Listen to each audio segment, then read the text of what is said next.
Maya Richardson Hartwell couldn't believe her eyes when barely 3 months after she inherited $5 billion and left her ex-husband Marcus's mistress Vanessa screaming, "You left a billionaire?" In that parking garage, Marcus walked into family court with an army of lawyers demanding full custody of their baby daughter Naomi, claiming that a grieving billionaire was mentally unstable and unfit to parent. The same man who'd divorced his pregnant wife 24 hours after her father's death, the same man who'd married his mistress while Maya's hands still smelled like funeral flowers, was now standing in front of a judge, arguing that he deserved to raise the billion-dollar heiress he'd abandoned. But what shattered Maya's heart into pieces she could barely hold together wasn't just Marcus trying to take her baby. It was seeing Vanessa sitting in the courtroom gallery, no longer his wife, after their 6-week marriage imploded, but now his expert witness, ready to testify that Maya was an unfit mother. The mistress who'd whispered, "Finally," when Maya's father died, was now trying to help Marcus steal the granddaughter her daddy never got to meet. What Marcus didn't know as he presented his custody petition, what Vanessa didn't know as she prepared to lie under oath, was that Maya's father had predicted this exact moment. In a sealed letter he had left with his attorney, to be opened only if Marcus ever tried to claim parental rights, her father had written 3 devastating words that would become Maya's weapon: "Show no mercy." And inside that letter was evidence, recordings, proof of things about Marcus that would destroy him in ways he never imagined. So the question isn't just what happened after she inherited $5 billion and left his mistress screaming. It's this: what does a billionaire mother with her father's protection from beyond the grave do when her ex-husband tries to weaponize the court system to steal her child? How does a woman who lost everything find the strength to fight the man who once made her beg him to stay? And what secrets did Maya's father uncover about Marcus in those final weeks before he died? Secrets so dark, so damning, that when the judge heard them, Marcus wouldn't just lose custody, he'd lose everything. Because what Maya did next didn't just leave Marcus and Vanessa screaming. It left the entire city questioning everything they thought they knew about power, justice, and what happens when you underestimate a mother's love. But I'm getting ahead of myself. To understand how we got here, I need to take you back to 3 months after the parking garage scream, to the morning Maya opened her father's music box and found the letter that would change everything. Listen, if you missed part 1 of this story, the link is in the description, and you need to watch it first, because what's about to happen will hit 10 times harder when you know how Maya got here. But if you're already caught up, hit that subscribe button right now. Because this part of Maya's story will show you that karma doesn't just come for people who do wrong. It brings receipts. Smash that like button if you believe children deserve to be protected from people who only want them for money. And comment below. Have you ever had to fight for something you thought you'd already won? Tell me, because Maya's about to teach us all what real fighting looks like. Now let's go back to that music box, because what her father left inside would arm her for the battle of her life. The music box sat on Maya's dresser in her Brooklyn brownstone, wrapped in tissue paper that had yellowed slightly with time. It had arrived 3 days ago, Naomi's 3-month birthday, delivered by Harold Ashford with a simple note. Your father left instructions that you were to receive this on your daughter's 3-month milestone. He said you'd know when to open it. Maya had been staring at it for those 3 days, afraid of what it might contain. Another letter. Another reminder of the man she'd lost. Another wave of grief she wasn't sure she could survive while caring for a newborn alone. But that morning, with Naomi sleeping peacefully in her crib and sunlight streaming through the windows of the nursery her father had designed but never got to see, Maya finally opened it. The music box was beautiful. Hand-carved rosewood with inlaid mother of pearl, depicting a father holding his daughter under a starry sky. When she lifted the lid, a gentle melody began to play, a lullaby her father used to hum to her when she was small. Inside, nestled in velvet, was a USB drive in a sealed envelope with her father's handwriting. Open only if Marcus tries to take Naomi. Trust me, baby girl, I've got you. Maya's hands trembled as she stared at those words. Her father had known. Even 3 months before he died, even while fighting cancer, even while Marcus was pretending to be a devoted husband, her father had known this would happen. She wanted to open the envelope right then, wanted to see what he'd left her. But something stopped her. Some instinct that said, not yet. Wait until you need it. Wait until the moment is right. She placed the music box in her safe, next to the documents from her inheritance, and tried to push it from her mind. That lasted exactly 2 weeks. Maya was in her home office, Naomi napping in a bassinet beside her desk, when her phone rang. Unknown number. She almost didn't answer, but something made her pick up. Maya Richardson? A professional female voice. Yes? This is Jennifer Walsh from the law offices of Brennan and Associates. I'm calling on behalf of my client, Marcus Richardson, regarding a custody matter concerning the minor child Naomi James Richardson Hartwell. The floor dropped out from under Maya's world. Custody matter? Mr. Richardson is filing for full physical and legal custody of his daughter. You'll be served with papers within 48 hours. We'd hope to resolve this amicably. But given your current mental state and the concerns about your fitness as a parent, my client feels he has no choice but to pursue this through the courts. My mental state? Maya's voice was ice. I'm perfectly fine. I'm raising my daughter. What concerns? The concerns outlined in the petition. You'll see them when you're served. We'll be in touch. The lawyer hung up. Maya sat there, phone in her hand, staring at nothing.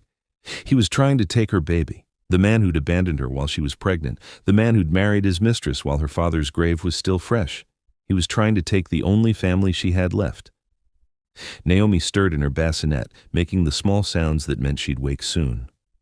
Maya looked at her daughter, 3 months old, perfect, innocent, her father's eyes and her grandfather's smile, and felt something crack open inside her chest. Not grief this time, not pain. Rage. Pure, cold, crystalline rage. She picked up her phone and called Harold Ashford. Uncle Harry, I need you to open my father's sealed letter, the one about Marcus and parental rights. There was a pause. He's filing for custody? His lawyer just called. I'll be there in an hour. Maya, your father prepared for this. Everything you need, he left for you. Trust the plan. Those words again. Trust the plan. An hour later, Harold sat in Maya's living room, a thick folder in front of him and an expression on his face that was part sorrow, part satisfaction. Your father knew Marcus would do this, Harold said quietly. About 3 weeks before he died, Marcus came to visit him in the hospital. Do you remember that? He told me he couldn't get away from work. He visited? He did. And your father, sick as he was, recorded the entire conversation. Harold pulled out his laptop and turned it toward Maya. Your father was very careful about this. Everything was done legally. One-party consent recording in a hospital room where Marcus had no expectation of privacy. It would be admissible in court. He pressed play. The video showed her father in his hospital bed, looking frail but alert. Marcus entered, and the change in his demeanor was instant.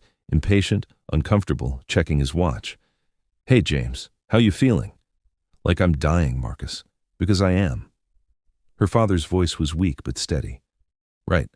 Yeah, listen, I can't stay long. Got a work thing. But I wanted to talk to you about something important. Go ahead. Marcus shifted, clearly uncomfortable. It's about Maya and the baby. I'm just going to be straight with you. I don't think I can do this. The marriage, the kid, all of it. It's not what I signed up for. Maya's hand went to her mouth. This was 3 weeks before her father died, while she was still pregnant, while Marcus was still pretending everything was fine. You signed up for marriage vows, her father said quietly, in sickness and health, for better or worse. Yeah, well, things change. Maya's different now. She's all focused on you being sick and the pregnancy. She's not the woman I married, and honestly, with you going, I'm looking at being stuck supporting her and a kid on my salary alone. That's not sustainable. Sustainable? Her father's voice carried barely controlled anger. My daughter is having your child and you're talking about sustainability like she's a business expense. I'm being realistic. And look, I hate to bring this up, but do you have life insurance? Anything that might help offset costs after you're gone? Maya felt sick. He'd asked her dying father for money.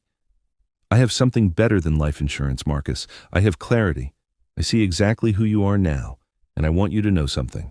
My daughter's going to be fine when I'm gone, better than fine. You, on the other hand, are going to spend the rest of your life regretting this conversation.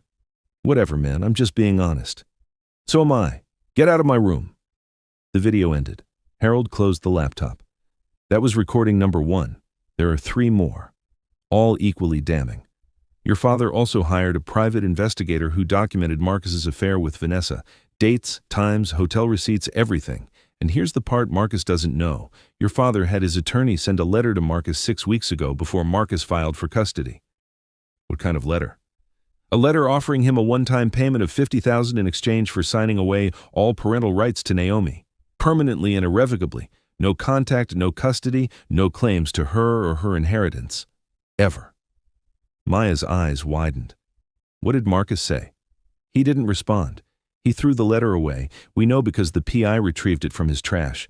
Your father predicted he'd ignore a small amount like $50,000 because he'd eventually realize Naomi is worth billions, and that by rejecting the offer, Marcus would demonstrate that he has no interest in being a father, only in accessing her inheritance.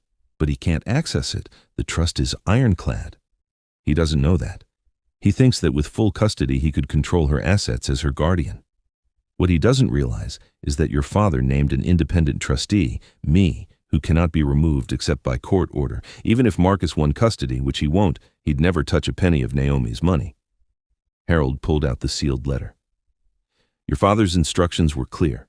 If Marcus filed for custody, I was to give you this and offer you the firm's full resources to fight him.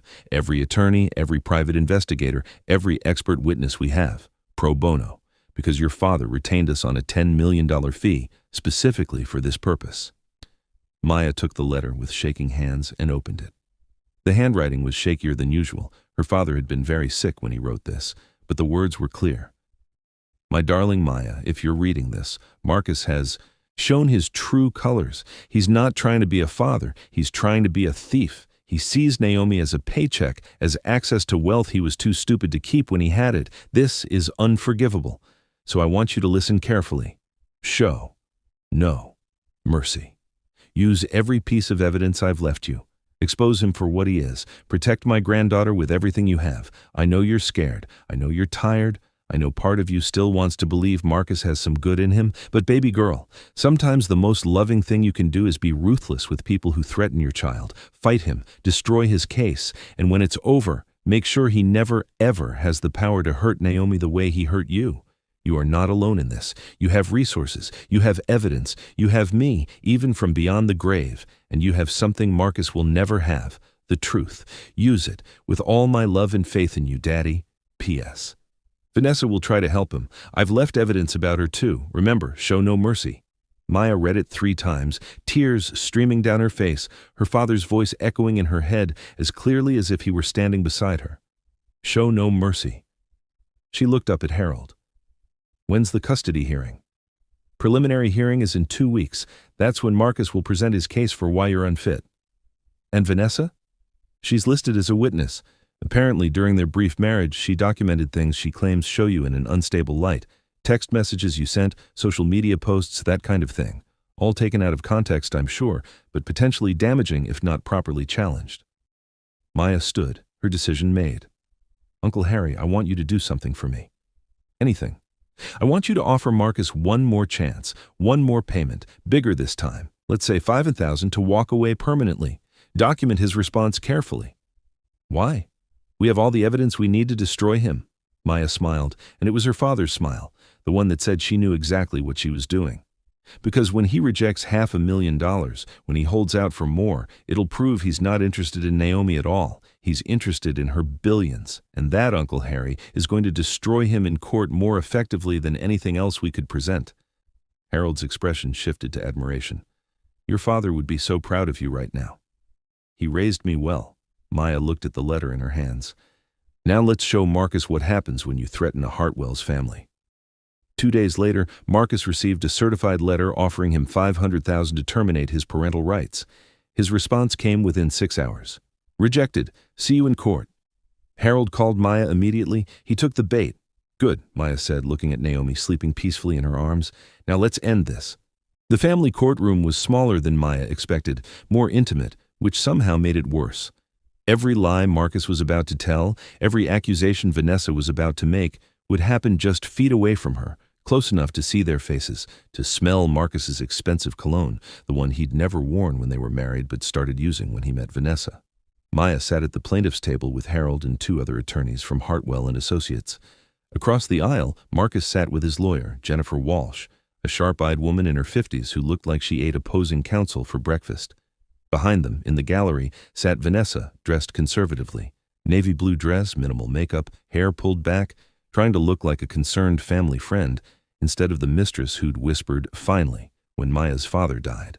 Judge Catherine Morrison entered, a black woman in her 60s with kind eyes but a reputation for suffering no fools.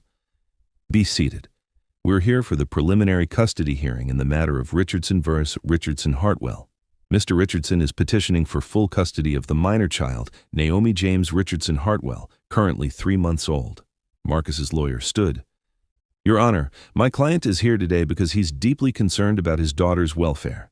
Miss Richardson Hartwell, while financially well off due to a recent inheritance, is emotionally unstable, socially isolated, and potentially suffering from severe postpartum depression that she refuses to acknowledge or treat." Maya felt Harold's hand on her arm, steadying her.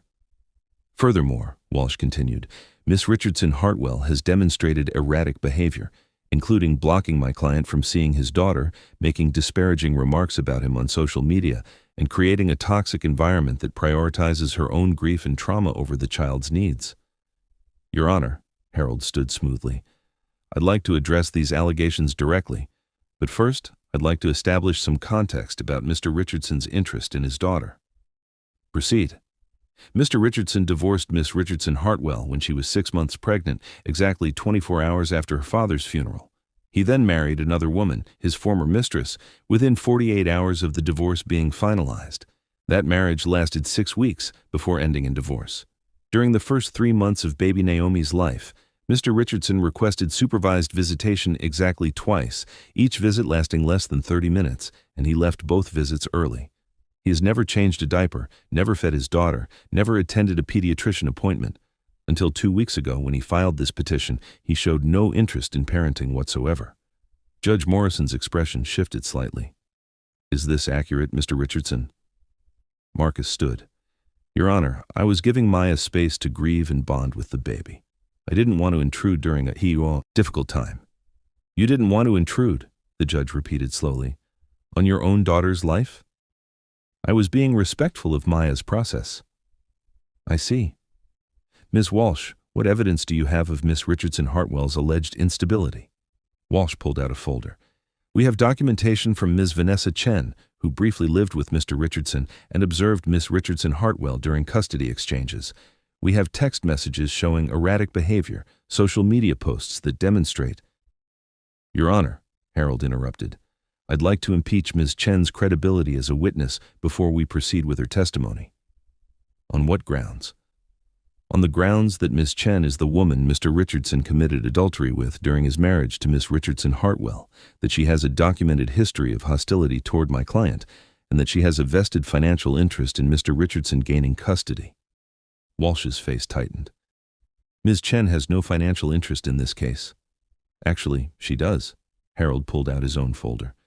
"Ms. Chen filed for bankruptcy 3 months ago with debts exceeding $200,000. She lost her job 2 months ago after the scandal of her affair with Mr. Richardson became public at her workplace. She's currently unemployed, living in a sublet apartment, and according to text messages we've subpoenaed, she and Mr. Richardson have discussed what they would do with access to Naomi's trust fund." "That's not true." Vanessa stood up in the gallery. "Sit down, please," Judge Morrison said sharply. "Ms. Walsh, is your witness testifying today?" "She is, Your Honor." "Then call her now. I want to hear this directly." Vanessa was sworn in, her hand shaking slightly on the Bible. She sat in the witness box trying to maintain her composure, but Maya could see the cracks forming. Walsh started gently. "Ms. Chen, how do you know the parties in this case?" "I worked with Marcus, Mr. Richardson, at Davidson Marketing Group. We became close friends, and eventually we fell in love. I know it wasn't ideal timing, but these things happen." "And you've observed Miss Richardson Hartwell's behavior?" "Yes. During the 2 custody exchanges I was present for, Maya was clearly unstable. She was crying, erratic, saying bizarre things. She told Marcus he'd regret everything, that karma was coming for him. She seemed paranoid and disconnected from reality." "And these observations concerned you?" "Very much. I'm worried about baby Naomi being raised by someone so emotionally volatile." Harold stood for cross-examination, and his smile was deadly. "Ms. Chen, you said you and Mr. Richardson fell in love. When exactly did this love begin?" "About 8 months ago." 8 months ago, And when was Miss Richardson Hartwell's father diagnosed with terminal cancer? Vanessa's face paled slightly. I don't know exactly. It was 9 months ago, so your love affair began while Miss Richardson Hartwell's father was dying and she was pregnant with Mr. Richardson's child. Is that correct? We didn't plan it that way. Yes or no, please? Yes. And you attended Miss Richardson Hartwell's father's funeral, didn't you? Briefly, yes, to support Marcus. To support him at his estranged wife's father's funeral. How thoughtful. Harold's tone was cutting. And can you tell the court what you said when Mr. James Richardson's heart monitor flatlined? Vanessa's eyes went wide. I don't recall. You don't recall? Let me refresh your memory. Harold pulled out a document. We have testimony from 3 nurses who were present in the ICU that night. All 3 independently reported hearing a woman matching your description say the word finally when Mr. Richardson was pronounced dead. Do you deny saying that? The courtroom went silent. Even Marcus looked shocked. I didn't mean... It was taken out of context, Vanessa stammered. What context makes finally appropriate when a good man dies? I just meant that his suffering was over. His suffering, of course. Harold pulled out another document. Ms. Chen, you testified that you observed Miss Richardson Hartwell during custody exchanges. How many exchanges were there? 2, like I said. And both occurred at Mr. Richardson's apartment where you were living at the time, correct? Yes. The apartment you shared as his mistress, then his wife for 6 weeks, then his ex-wife after your marriage fell apart. Is it fair to say you had a vested interest in Miss Richardson Hartwell looking unstable during these exchanges? I was just observing. You were just observing the woman whose husband you stole, whose father had just died, who'd just given birth, and you expected her to be what? Cheerful, composed, perfectly rational? Walsh stood. Objection? Argumentative? Sustained. Rephrase, Mr. Ashford. Harold nodded. Ms. Chen, have you ever told Mr. Richardson that if he gained custody of Naomi, you two could get back together and live the life you deserve? Vanessa's face went white. How did you... Is that a yes? We talked about possibilities, but... And did those possibilities include accessing Naomi's inheritance? We never said that explicitly. But you discussed it, yes or no? Vanessa looked at Marcus desperately, but he was staring at the table, his face unreadable. We discussed that having custody would mean Marcus could make financial decisions for her. Yes. Financial decisions for a 3-month-old baby. Interesting. Harold pulled out his phone. Your Honor, I'd like to play a recording that was legally obtained through a subpoena of Ms. Chen's phone records. This is a voicemail she left for Mr. Richardson 2 weeks before he filed this custody petition. He pressed play. Vanessa's voice filled the courtroom, slightly drunk, bitter. Marcus, I know you're not taking my calls, but you need to listen to me. Your daughter is sitting on billions. Do you understand that? Billions. And you're just letting Maya raise her, letting Maya control everything when you could have custody. You could be making decisions about that money. We could fix everything. My bankruptcy, your debt, all of it. You just need to fight for custody. Any judge would give a father rights to his own kid. Call me back. We need to talk about this. The courtroom erupted. Judge Morrison banged her gavel. Marcus looked like he wanted to disappear into the floor. Vanessa was crying now, her careful composure completely shattered. Ms. Chen, Harold said quietly, does that sound like someone concerned about a child's welfare? Or someone concerned about a child's bank account? I was just trying to help. Help yourself to a 3-month-old's inheritance. I have no further questions for this witness. Vanessa practically ran from the stand, rushing out of the courtroom in tears. Marcus sat frozen, realizing too late that bringing Vanessa had destroyed any credibility he might have had. Judge Morrison looked at Walsh. Do you have any other witnesses? We have Mr. Richardson himself, Your Honor. Call him. Marcus took the stand, sworn in, looking significantly less confident than he had an hour ago. Walsh tried to salvage the situation. Mr. Richardson, can you explain your relationship with your daughter? I love Naomi. She's my child. I want to be in her life. And why are you seeking custody now? Because I'm concerned about Maya's mental state. She's isolating, she's struggling, and I think Naomi would be better off with me. Harold stood for cross-examination, and Maya saw the predator in him now. Mr. Richardson, you testified that you love your daughter. How much did you contribute to her birth? What do you mean? Hospital bills, prenatal care, baby supplies. How much? Marcus shifted uncomfortably. Maya had insurance through her father's estate. So $0, is that correct? I was going through a difficult financial transition. A transition that included a $30,000 wedding to Ms. Chen. You had money for that, but not for your daughter's birth. That was different. Indeed it was. Mr. Richardson, do you know your daughter's pediatrician's name? Marcus went blank. Maya handles the medical stuff. What about her favorite toy, her sleep schedule, whether she's been vaccinated? I haven't been given access to that information. You haven't asked for it. In 3 months, you've attended exactly 0 pediatrician appointments, 0 midnight feedings, 0 diaper changes, but now you want full custody. Can you explain why? Because I'm her father. You're her biological father. But Mr. Richardson, let me ask you something else. 3 weeks ago, you were offered $500,000 to terminate your parental rights. You rejected it. Why? Because my daughter isn't for sale. Interesting. Because 2 weeks before that, you were offered $50,000 for the same thing. You ignored that offer completely. Can you explain why $50,000 wasn't enough, but $500,000 was still not enough? Marcus's lawyer started to object, but Marcus cut her off, his temper flaring. Because I know what my daughter is worth. She's going to inherit billions, and I'm her father, so I have rights. He stopped, realizing what he'd just said. The courtroom went silent. Harold smiled. So this is about money.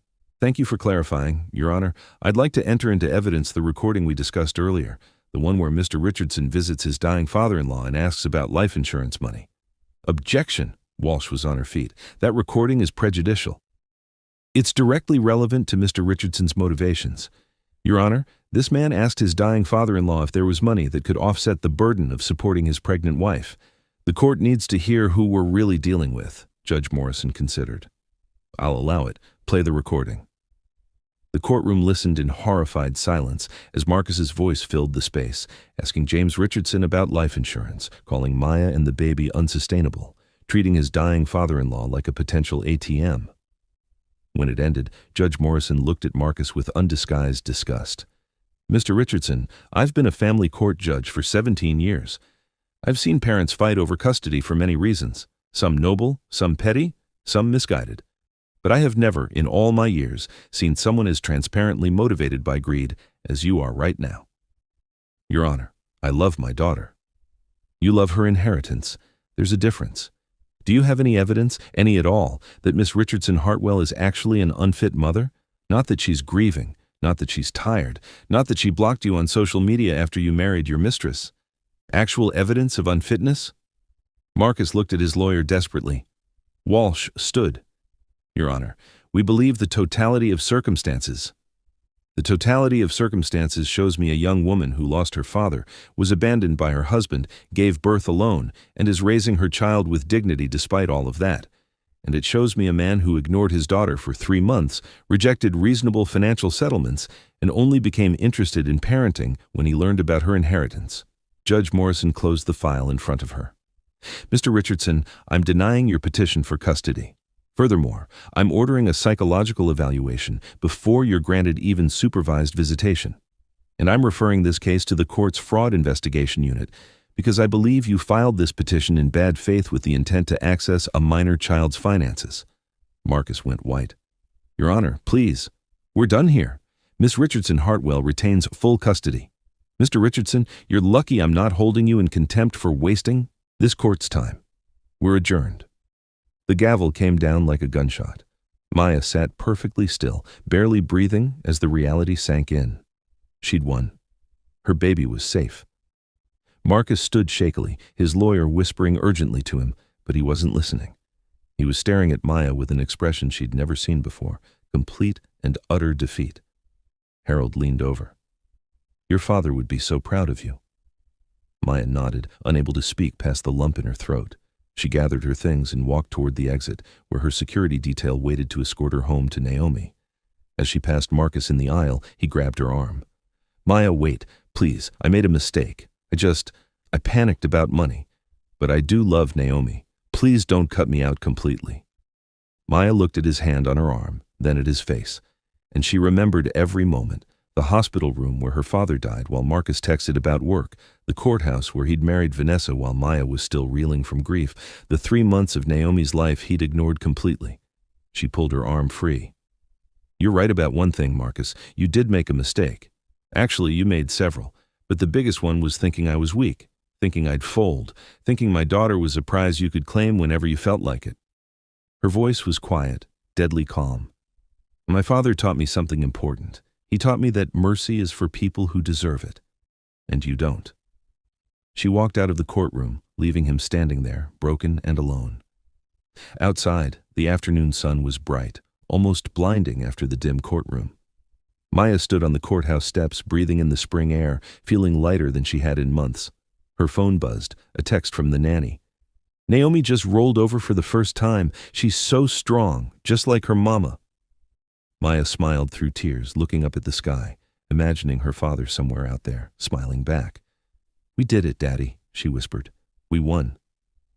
But even as she said it, she didn't know that the real battle was just beginning. Because Vanessa, humiliated and desperate, was about to do something that would force Maya to unleash the full power of her inheritance in ways that would shock the entire city. Maya thought the courtroom victory was the end. She thought Marcus and Vanessa would disappear into their shame, lick their wounds in private, and leave her alone to raise Naomi in peace. She was wrong. Because 3 weeks after the custody hearing, on a quiet Tuesday morning while Maya was feeding Naomi in the nursery, her phone exploded with notifications, text after text, email after email, news alerts flooding her screen. The first one made her blood run cold. Breaking: billionaire heiress Maya Richardson Hartwell under investigation for child endangerment. Her hands shook so violently she almost dropped Naomi. She clicked the link with trembling fingers. The article was on a tabloid news site, but it was detailed, vicious, and spreading like wildfire across social media. It claimed that Maya had been photographed leaving Naomi alone in a car while she shopped at an upscale boutique, that neighbors had reported hearing the baby crying for hours in her brownstone with no one responding, that she'd been seen drinking alcohol while breastfeeding, that Child Protective Services had opened an investigation. Every single word was a lie. But the photos looked real. A woman who looked like Maya, same hair, same build, leaving a baby in a car seat visible through a window. Time-stamped, geotagged, seemingly irrefutable. Maya's phone rang. Harold. "Don't panic," he said immediately. "This is Vanessa. We already know it's Vanessa. The photos are doctored. We've got digital forensics analyzing them now. The tips to CPS came from burner phones we're tracing. This is a coordinated attack." "Why would she do this?" Maya's voice broke. "She already lost. The custody case is over. Because she's desperate. She lost her job, her reputation, everything, and she blames you. Maya, we need to get ahead of this. I'm calling an emergency press conference for this afternoon. We're going to expose exactly who's behind this and why." "A press conference? Uncle Harry, I've never done anything like that. I don't know how to—" "You know how to tell the truth. That's all you need to do. Your father left you resources for a reason, Maya. It's time to use them." 4 hours later, Maya stood behind a podium at the offices of Hartwell and Associates, every major news outlet in the city represented in the room, cameras rolling, reporters shouting questions. She wore a simple navy dress, minimal makeup, and held a folder containing evidence that would destroy Vanessa Chen's credibility forever. Harold stood beside her, along with 2 attorneys and a digital forensics expert. Maya's voice shook at first, but grew stronger as she spoke. "My name is Maya Richardson Hartwell, and this morning I woke up to find myself accused of child endangerment based on fabricated evidence and malicious lies. I'm here today to set the record straight and to expose the person responsible for this attack." She pulled out the first document. "These photos that claim to show me leaving my daughter in a car were digitally altered. Our forensics team has confirmed that my face was superimposed onto another woman's body. The metadata shows the original photos were taken 6 months ago, before my daughter was even born. The alterations were made from an IP address registered to Vanessa Chen, the same woman who testified at my custody hearing 3 weeks ago." Murmurs rippled through the press corps. "The anonymous tips to Child Protective Services?" Maya continued, her voice steady now. "They came from 3 burner phones, all purchased at the same electronics store in Brooklyn using a credit card belonging to Ms. Chen. We have surveillance footage of her making these purchases." She nodded to her team, who began distributing packets to the journalists. "You'll find in your packets complete documentation of Ms. Chen's campaign of harassment against me over the past 4 months. Fake social media accounts created to spread rumors about me. Emails sent to my foundation's board members claiming I was embezzling funds. Anonymous calls to Naomi's pediatrician claiming I was abusing my daughter, all traced back to Ms. Chen." A reporter stood. Why would she do this? What's her motivation? Maya's expression hardened. Ms. Chen had an affair with my ex-husband while my father was dying and I was pregnant. She encouraged him to divorce me and marry her, which he did 24 hours after my father's funeral. When their marriage fell apart 6 weeks later, she encouraged him to file for custody of my daughter, not out of concern for Naomi's welfare, but because she believed controlling my daughter would give them access to her inheritance. When that custody case failed spectacularly, Ms. Chen apparently decided to destroy my reputation instead. "What do you want to happen to her?" another reporter called out. "I want her to face consequences. I'm filing a civil lawsuit for defamation, harassment, and intentional infliction of emotional distress. I'm also filing a criminal complaint for falsifying evidence and making false reports to government agencies. And I'm going to make sure that every person she's tried to deceive knows exactly who she is and what she's done." The press conference lasted another 30 minutes, with Maya calmly dismantling every lie, presenting every piece of evidence, and demonstrating exactly what happened when you came for a Hartwell's family. By that evening, the narrative had completely flipped. The tabloid that ran the original story issued a retraction and apology. Vanessa's social media was flooded with outrage, and the district attorney's office announced they were opening a criminal investigation. But Maya wasn't done. 2 days later, she held another press conference, this one to announce something that would define her legacy far more than any custody battle or revenge plot. "When my father died 6 months ago," Maya said, standing in front of a building in the neighborhood where she'd grown up, "he left me more than money. He left me a mission. He wanted me to help women who felt powerless, abandoned, alone. Women like I was 6 months ago, grieving and pregnant and terrified. So today, I'm announcing the opening of the James Hartwell Center for Women and Children." She gestured to the building behind her, a beautiful renovated brownstone with wraparound accessibility, bright windows, and a welcoming entrance. "This center will provide free legal services for women going through divorce or custody battles, free childcare for single mothers trying to work or go to school, free counseling for women dealing with grief, trauma, or postpartum depression, free job training and placement services, and emergency housing for women fleeing dangerous situations." The cameras flashed as she continued, her voice strong. "We're opening 10 of these centers across the city over the next year, funded by the Richardson Hartwell Foundation with an initial commitment of $200 million because no woman should have to face what I faced alone, and no child should suffer because their mother doesn't have resources." A reporter raised her hand. "Is this response to what Vanessa Chen tried to do to you?" Maya smiled. "No, this was always the plan. My father set this in motion before he died, but what Ms. Chen tried to do reminded me of something important. The best response to people who try to destroy you isn't destruction, it's creation. She wanted to tear me down. Instead, I'm going to build something that will outlast all of us." The centers opened 3 months later to overwhelming demand. In the first week, they helped 53 women. By the end of the first month, that number was 212. By the end of the year, the James Hartwell Centers had served over 3,000 women and children across the city. And Maya discovered something she hadn't expected: healing. Every woman she helped, every child she gave a safe place to play, every mother who walked into her center terrified and walked out with a plan and hope, each one healed a small piece of the wound Marcus and Vanessa had left. She wasn't doing this for revenge anymore. She was doing it because it mattered, because her father had taught her that real wealth isn't what you keep, it's what you give away. 1 year after the custody battle, Maya sat in her office at the flagship Hartwell Center, reviewing grant applications when her assistant knocked. "There's someone here to see you. No appointment. He says his name is Marcus Richardson." Maya's hand stilled on the papers. "Tell him I'm busy." "I did. He says he'll wait as long as it takes." Maya sighed. She could have him removed, should have him removed, but something made her curious. "Fine. Give me 5 minutes, then send him in." Marcus walked in looking like a shadow of the man he'd been. His suit was off the rack, not tailored. His face was drawn, tired. He'd lost weight, and not in a healthy way. "Thank you for seeing me," he said quietly, standing awkwardly by the door. "You have 5 minutes. What do you want?" "To apologize. I know it doesn't mean anything. I know it's too late, but I need to say it anyway." He took a breath. "I destroyed everything good in my life chasing things that didn't matter. I left you when you needed me most.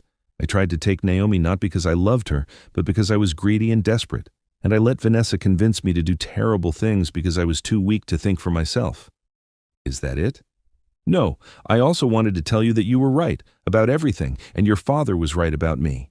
I wasn't enough, not for you, not for Naomi, not for the life you deserved. I see that now. Maya studied him. This man she'd once loved, now reduced to a stranger bearing apologies she didn't need. What do you want from me, Marcus? Forgiveness? Absolution? Nothing. I don't want anything from you. I just wanted you to know, that I see what I lost and that I'm sorry. Okay, you've said it. Now leave. He turned to go, then paused. Naomi is lucky to have you as her mother. Your father knew what he was doing when he protected you both. When he left, Maya sat in the silence, waiting to feel something. Satisfaction, vindication, even pity. But all she felt was tired. Tired of Marcus, tired of the past, tired of giving him space in her mind he no longer deserved. She pulled out her phone and looked at the photo she'd taken that morning, Naomi at 14 months old, taking her first steps in the nursery her grandfather had designed, laughing with pure joy. That's what mattered. Not Marcus's regrets, not Vanessa's revenge plots, not the billions in the bank, just this, her daughter, healthy and happy and loved beyond measure. Maya's phone buzzed, a text from one of the center directors. Just helped a mom secure emergency custody of her kids from an abusive ex. She's crying with relief. Thank you for making this possible. Maya smiled. This was what her father had meant about real wealth. 6 months later, Vanessa Chen was convicted of filing false reports and sentenced to community service and probation. She declared bankruptcy for the second time and moved out of state. Maya heard she was working retail in Ohio, living with her mother, trying to rebuild a life she'd destroyed chasing money that was never hers to begin with. Marcus faded into obscurity. He took a job in a smaller firm, dated occasionally but never seriously, and became one of those men who peaked early and spent the rest of their lives wondering what might have been. He sent child support payments on time every month, not because the court ordered it, but because it was the only parenting he was capable of. Maya deposited them into a college fund for Naomi, not because she needed the money, but because her daughter deserved to know her father at least tried in some small way. And Maya? Maya became exactly who her father always knew she could be. By Naomi's second birthday, the Richardson Hartwell Foundation had expanded to 15 cities. They'd helped over 10,000 women and children.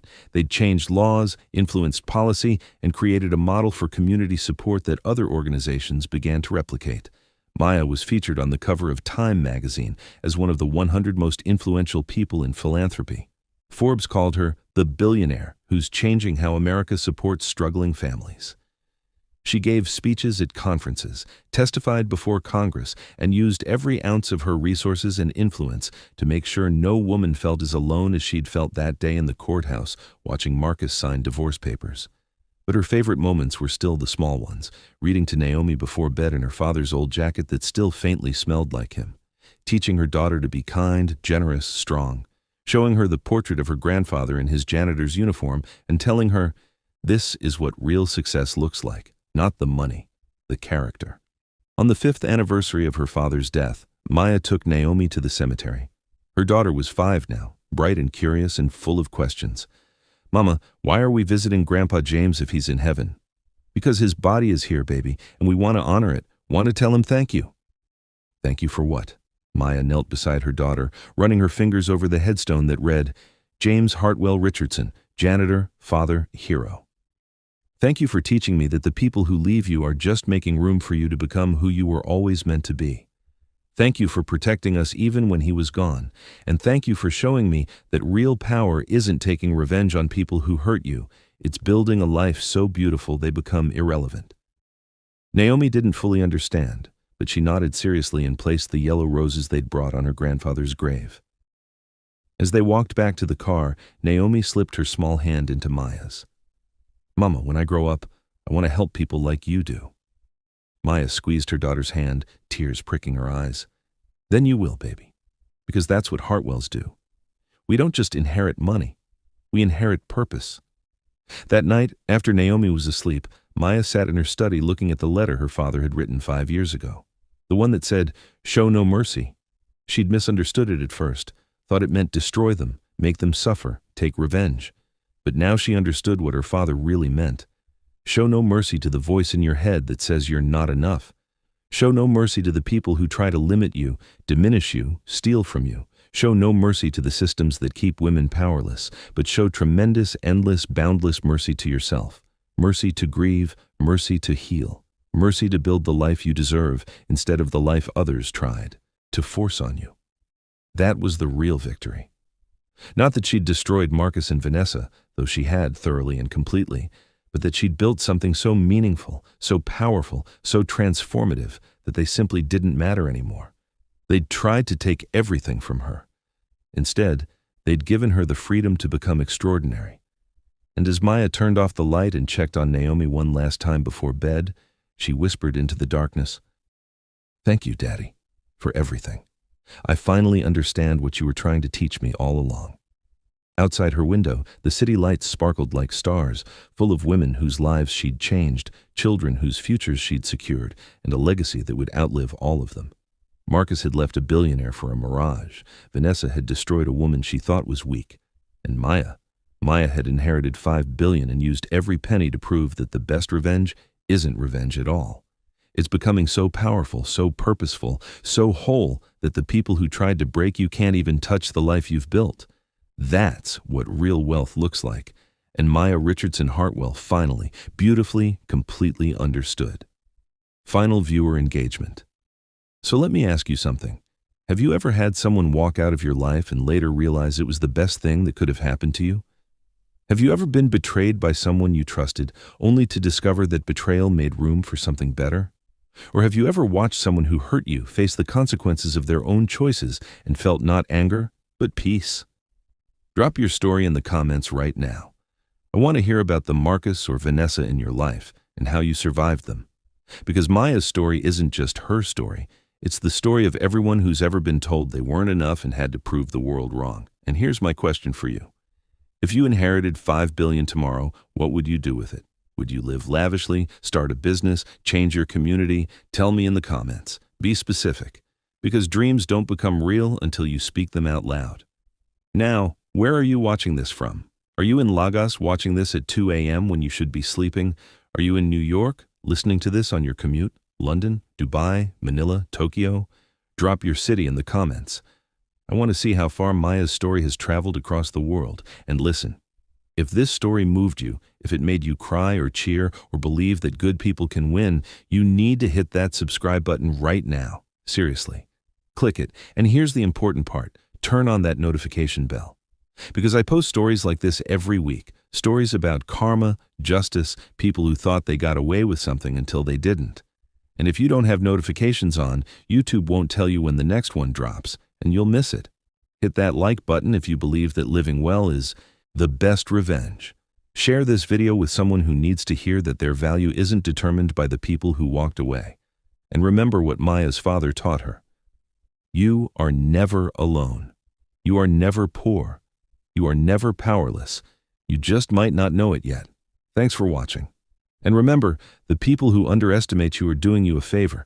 They're giving you the chance to prove them wrong in ways they'll never forget. Thank you for listening to this story until the end. Hopefully every moment, every detail in the story has brought you emotions, thoughts, and maybe a little joy or motivation. Thank you for spending time with us, and hope that the next stories will continue to accompany you and touch your heart.